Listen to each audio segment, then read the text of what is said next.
রোদ মধ্যে থাকাই না, গরম গরম লাগে, কত কষ্ট করলাম করে।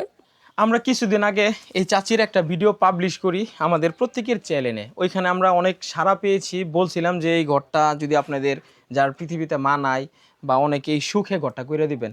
তো আমাদের ফাইনালি ওই ডাকে একটা সংস্থা সাড়া দিয়েছে, খেদমা ফাউন্ডেশন আর বাংলাদেশ তরুণ একতা সংগঠন।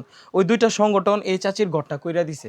চাচি, আপনার ঘরটা এই দুইটা ফাউন্ডেশন কইরা দিতেছে, আপনার কি অনুভূতি হচ্ছে? আল্লাহ তো আপনার ডাক শুনছে ওদের উসিলায়, তো আপনার কেমন লাগতেছে? ভালো লাগতেছে, না খেলে খাওয়ার না লাগে, এমন লাগে বেকে নাকি কথা কইতেছি, দেশে কইতেছি আমার একটা ঘর দিতেছে, আমারে কত কষ্ট করলাম পানির মধ্যে, অনেক খাবার জন্য পাই নাই, বেলে যাবো খাবারই পাই নাই, এত কষ্ট আমার।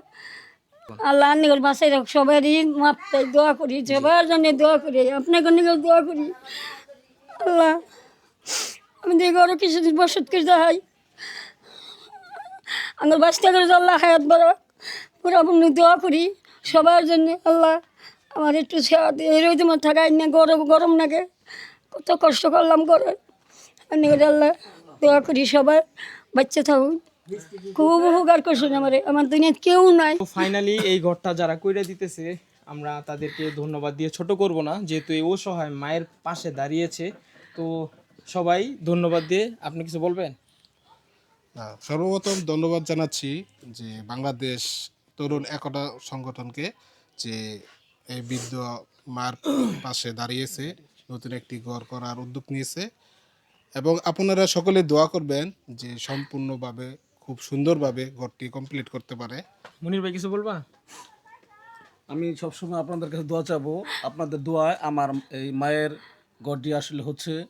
সকলকে অসংখ্য ধন্যবাদ, আপনারা বেশি বেশি দোয়া করবেন আমার মায়ের জন্য। ধন্যবাদ। ইমরান ভাই?